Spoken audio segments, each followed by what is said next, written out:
La imagen de las familias palestinas frente a sus casas, viendo cómo son demolidas por parte del régimen israelí y sus grandes maquinarias, se hacen cada vez más comunes en territorios ocupados palestinos. Jerusalén al-Quds, la Cisjordania ocupada e incluso parte de la Franja de Gaza. Imágenes desgarradoras por demás y un accionar israelí que pretende seguir llevando a cabo y pretende seguir además expandiendo estos asentamientos ilegales y confiscaciones de casas, aún cuando la comunidad internacional lo condena y lo rechaza.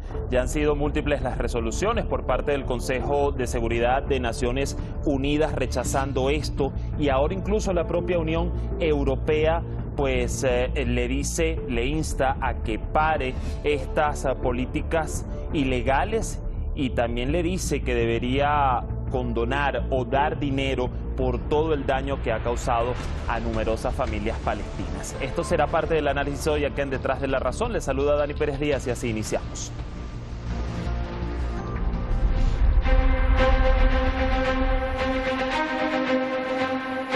Ante el silencio cómplice de la comunidad internacional, Israel sigue con sus crímenes y violaciones a las normas internacionales. No deja de pisotear los derechos de los palestinos y de robar sus tierras en pleno año 2023. En marzo, el Parlamento israelí aprobó una enmienda que permite a los israelíes reasentar 4 asentamientos ilegales en el norte de Cisjordania ocupada, mientras el ejecutivo de extrema derecha de Netanyahu pretende legalizar varios nuevos puestos de avanzada y ampliar las colonias ya existentes.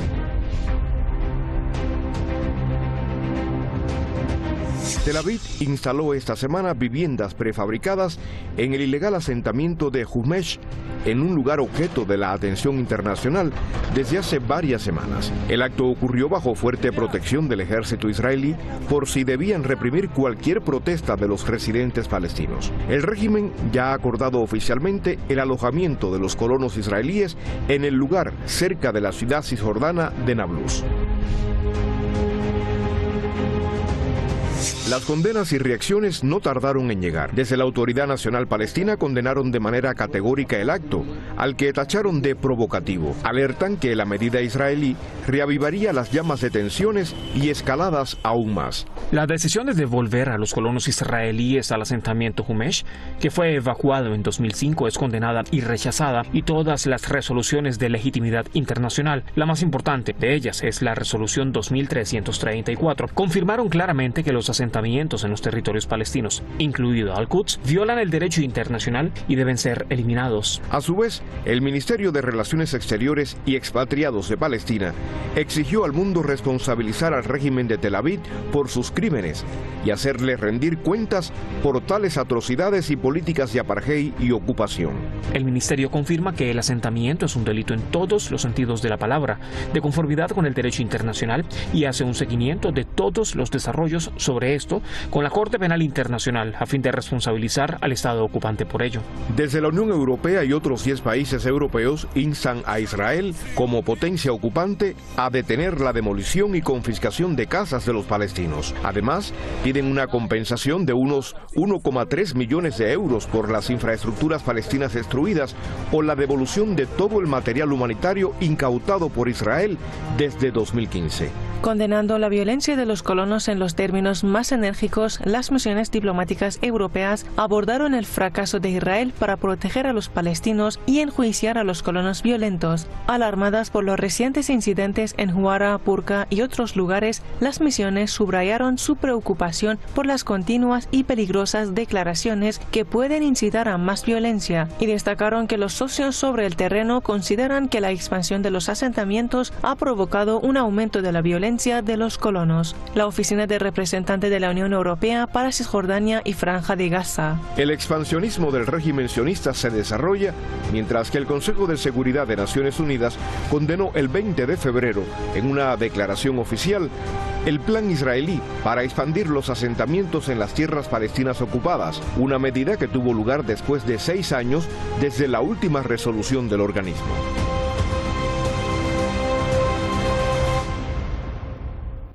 Allí teníamos entonces parte de este panorama que ya vamos a estar indagando con nuestros expertos. Gracias al equipo de redacción y producción por el material. Vamos a presentar a nuestros analistas.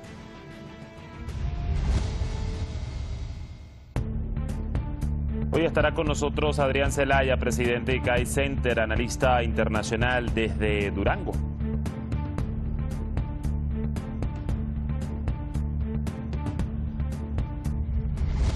Y también nos va a aportar en el análisis Eduardo Luque, analista político, activista contra la guerra desde Barcelona.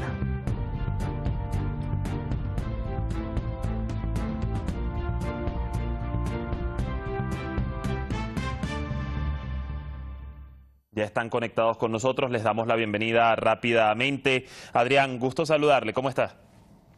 Estupendamente, gracias. Encantado de estar con vosotros y con Eduardo Luque también, por supuesto. Gracias por recibirnos, Eduardo. Bienvenido al programa, como de costumbre. ¿Qué tal? Muy bien, encantado nuevamente de estar con vosotros y con el amigo Adrián Zelaya, precisamente.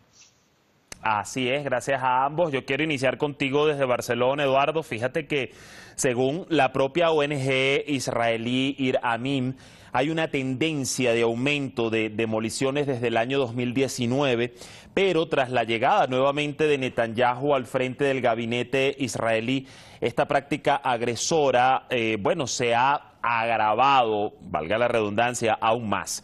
En el año 2023, el ejército de la entidad sionista ha destruido unos 376 edificios de comunidades palestinas, mientras se han levantado unas 16.000 unidades residenciales de colonos, según datos del Comité de Resistencia Popular contra el Muro del Apartheid. Pero yo te pregunto, sociológicamente y desde el plano estratégico del régimen israelí, ¿qué señales nos está dando con todo esto, con este expansionismo a un nivel sin precedentes? Yo diría que pretende varios objetivos. Dos de ellos que habría que señalar especialmente por su relevancia. Uno es el cambio demográfico que intentan imponer en la zona para que evidentemente sea una mayoría de carácter judío la predominante en la zona y poder inclinar evidentemente toda la política y la economía sobre solo un sector social. Eso por un lado. Y por otro, también aumentar el peso político y el apoyo popular de Netanyahu al instalar colonos especialmente agresivos en las zonas precisamente que se arrebatan y que se roban a los palestinos, ¿no? Los que van a estas zonas son colonos, podríamos calificarlos de especialmente reaccionarios y que de alguna forma Netanyahu piensa que pueden colaborar para conseguir una mayoría electoral que le permita mantenerse en el poder tiempo y tiempo, ¿no? Así que son dos objetivos ligados al aspecto demográfico. Uno, para obtener una demografía mayor en la zona en contra de los habitantes de los palestinos, por un lado, y por otro lado conseguir un aumento de su capacidad del voto en las estructuras políticas del país, ¿no? Que conseguiría instalando estos colonos, que como digo son especialmente agresivos y reaccionarios en las colonias que arrebatan a los palestinos. Estos dos puntos precisamente, Eduardo, de los que nos comentas, son dos objetivos: el tema del voto que garantice una gobernanza y el tema de la demografía. Ya lo vamos a profundizar por separado. Voy con Adrián y fíjate, Adrián, vamos a recordar que estas demoliciones vienen afectando a decenas de miles de palestinos en Jerusalén al-Quds, ocupada por Israel desde 1967 y anexionada en 1980, quienes además por años alzan o tienen que levantar sus casas sin permisos en sus propias tierras ante la dificultad de lograr ese documento que le permita construir una vivienda. Hoy por hoy también los palestinos, Adrián, son al menos el 40% de habitantes de la Cisjordania ocupada.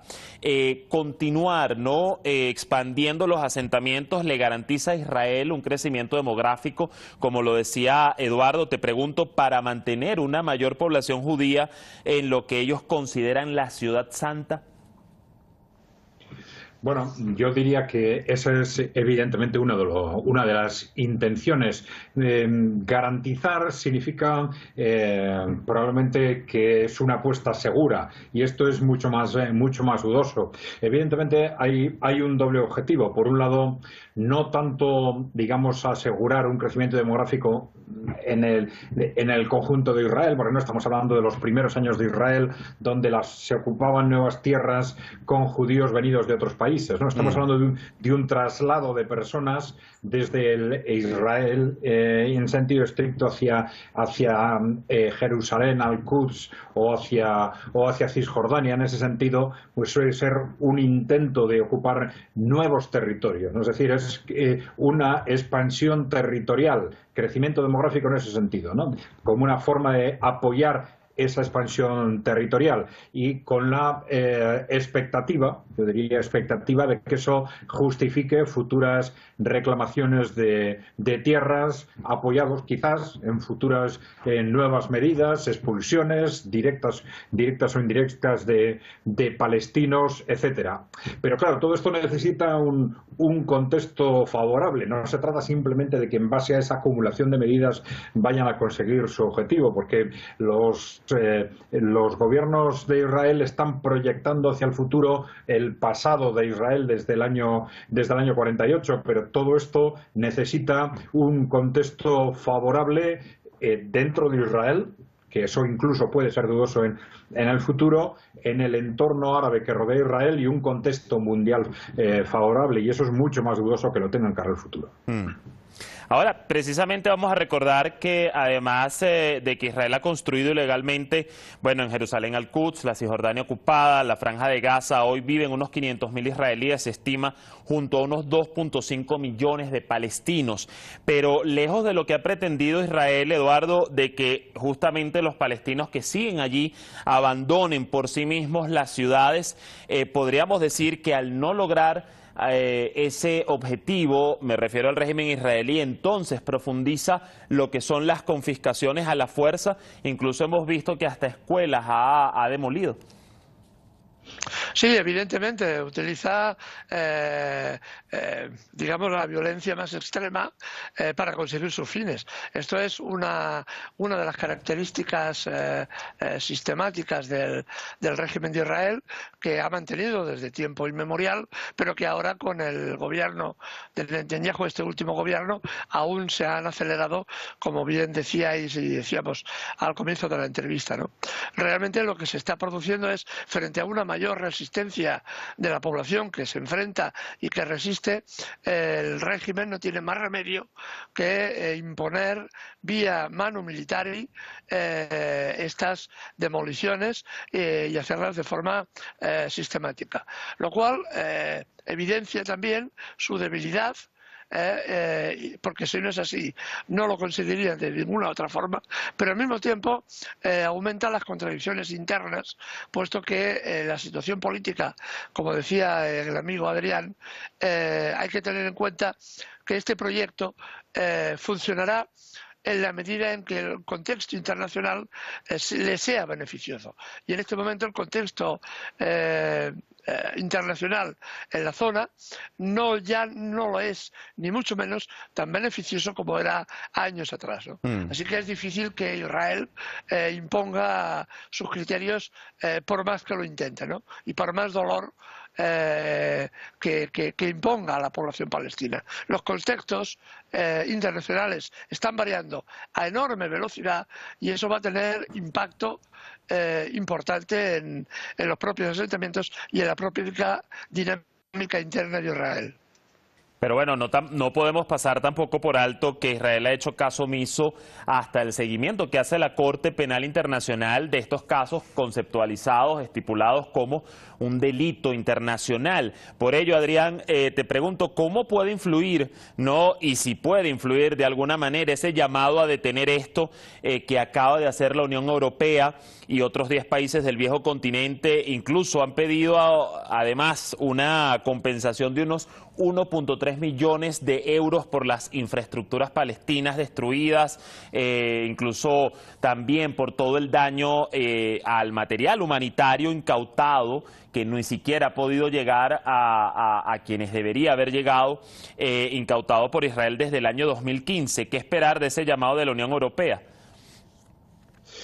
Bueno, vamos a ver, lamentablemente a corto plazo yo creo que estos llamados siempre tienen una influencia, evidentemente, pero lamentablemente viendo los precedentes y cuál es la posición de los últimos gobiernos de Israel y del actual especialmente, esa influencia de este tipo de llamados pues es limitada, es lamentablemente limitada. Pero como estamos repitiendo, el contexto está cambiando muy rápidamente, el contexto nacional de Israel, internacional, en el propio mundo musulmán, y esto va a llevar probablemente a que se multipliquen este tipo de acciones y de movimientos de la comunidad internacional de presión frente a los avances o las decisiones del gobierno de Israel, y esto va a hacer cada vez más arriesgados estos movimientos.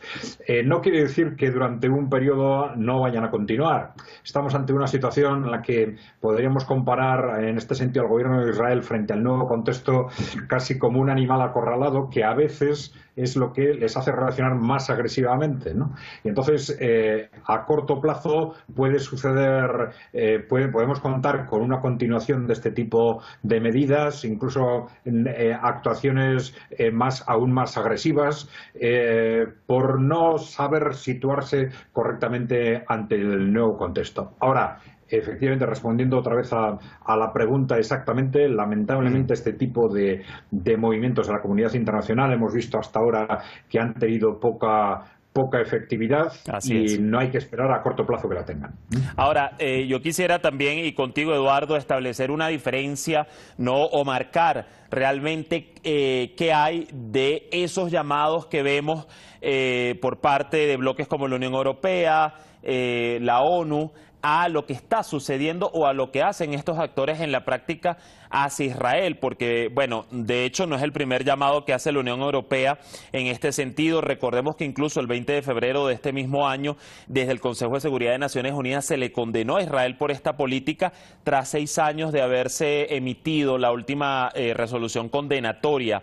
¿Qué más queda en la práctica por ejecutar? Es decir, se está quedando meramente desde estos actores ese llamado en el papel. ¿Que están haciendo en la práctica para conllevar a que Israel detenga estos delitos? Realmente, como decía nuestro amigo Adrián, efectivamente tiene poca incidencia, porque la Unión Europea ya sabemos que es muy dura con las espigas, pero muy blanda con las espuelas, en ese sentido de que siempre es muy dura con los débiles, pero en cambio es muy blandita con los que se consideran fuertes. Y es más, hay un punto enorme de cinismo en la actuación de la Unión Europea, puesto que doy un dato.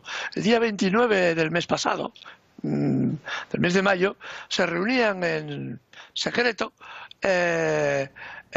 una serie de diplomáticos franceses con diplomáticos de Estados Unidos y de Marruecos para iniciar ciertos levantamientos sociales en Argelia. Sabemos que en Argelia, Argelia-Marruecos, hay un punto de tensión enorme desde hace ya muchos meses, y Francia está dispuesta, en este caso los políticos eran franceses, está dispuesta a intervenir para socavar el gobierno argelino, fundamentalmente como apoyo a la estrategia de Norteamérica de control del norte de África. Es decir, que por un lado, un país de la Unión Europea que dice condenar a la política de Israel por sus asentamientos se queda en una condena meramente formal, en cambio está preparando escenarios para nuevos conflictos en la zona, ¿no? Esta información es relevante, ha salido publicada, es decir, no es una invención y está ahí, ¿no? Y demuestra ese doble lenguaje de la Unión Europea y de un país tan importante en la Unión Europea como es Francia, ¿no? O el caso en este caso el caso de España, también apoyando las reivindicaciones marroquíes frente al gobierno legítimo del Frente Polisario en la zona del Sahara y su reivindicación territorial, ¿no? Vemos como, por ejemplo, Israel está también vendiendo armas e influyendo en Marruecos precisamente para romper este aislamiento que se está cerrando en torno a él y que tiene mucha importancia. Este aislamiento se va a ver más ampliado en la medida en que las relaciones entre Arabia Saudita y los BRICS se profundicen aún más, ¿no? Así que dentro de este fenómeno vemos como la Unión Europea dice que presionan a Israel con este tipo de declaraciones cuando países importantes de esta Unión Europea hacen políticas completamente contrarias. Es un ejemplo más del cinismo de la Unión Europea en estos casos. Un ejemplo incluso, Eduardo, y agrego a esto que se pudo ver con Estados Unidos, que aun cuando se han escuchado algunos llamados a Israel a que debería detener estas políticas o la violencia contra los palestinos, bueno, va y se le apoya, se le respalda en lo que fue, por ejemplo, la firma de los llamados acuerdos de Abraham hace un par de años. A ver, Adrián, ya estamos yendo hacia las reflexiones finales y esto de alguna u otra forma nos hace desembocar, ¿no?, el accionar israelí en también lo que estamos viendo dentro del gabinete de Netanyahu y la posición que éste está teniendo frente a sus propias alianzas y coaliciones internas. Te pregunto, ¿de alguna manera continuar con los asentamientos y profundizarlos le está garantizando a Netanyahu su permanencia en el poder a pesar de todos los casos de corrupción y juicio en el que está involucrado? ¿Le garantiza además cumplir con su coalición de otras toldas derechistas, conservadoras, para poder seguir gobernando? Bueno, sí, es muy posible que este sea uno de los objetivos desde una perspectiva muy de corto plazo, porque evidentemente esto le ayuda, no le garantiza nada, porque estamos, como ha dicho mi compañero, estamos en un conflicto, en un contexto internacional que está cambiando a una velocidad de vértigo. Y introducir al conjunto de la sociedad israelí en una dinámica de este tipo, mantenerla en una dinámica de este tipo, es tremendamente peligroso. En algún momento el gobierno de Israel va a tener que frenar y reorientar sus políticas, y en ese momento se va a arrepentir de haber alimentado este tipo de estrategias, porque le va a ser mucho más complicado internamente dar marcha atrás, y esa marcha atrás va a ser necesaria para la propia supervivencia de Israel o de la propia supervivencia del pueblo judío. Ante los cambios en el contexto internacional, la estrategia de los últimos gobiernos de Israel ha sido una huida hacia adelante, en lugar de posicionarse en una perspectiva de diálogo, puesto que las cosas están cambiando. Nuestro apoyo fundamental, la hegemonía unipolar de Estados Unidos, está perdiendo peso en el mundo. Vamos a reposicionarnos rápidamente, vamos a establecer relaciones progresivamente de tú a tú con el mundo árabe, con el mundo musulmán. En lugar de esto, se ha optado por una huida hacia adelante, por una constante provocación a países del entorno como Siria, por una constante provocación contra los palestinos, intentando provocar conflictos con esta estrategia de huida hacia adelante, que ya digo, como inevitablemente van a tener que rectificarlo en un momento. Desde esta perspectiva de conseguir apoyos internos les va a resultar tremendamente complicado. Es decir, están introduciendo al propio Israel en una dinámica que luego les va a generar un altísimo riesgo de guerra civil interna cuando tengan que rectificar sus políticas. Y allí lo hemos visto con las manifestaciones de miles de israelíes, ciudadanos israelíes, en lo que va de año contra las propias políticas de su gabinete. Les quiero agradecer a ambos, Adrián, Eduardo, por acompañarnos en el análisis el día de hoy. Hasta una próxima oportunidad. Que estén muy bien. Allí entonces el análisis de la voz de nuestros expertos hacia el panorama. Lo cierto es que hoy la mayoría de los palestinos no quieren ni piensan irse de Jerusalén al Quds, incluso aunque les demuelen sus casas o nieguen sus permisos de construcción, no dejan la ciudad aunque tengan que vivir en una carpa. La resistencia se mantiene. Mañana cambiamos de tema, nos vamos con la cumbre de Europa en Moldavia, con el conflicto de Ucrania como eje central. Buena jornada, les esperamos este viernes en Detrás de la Razón.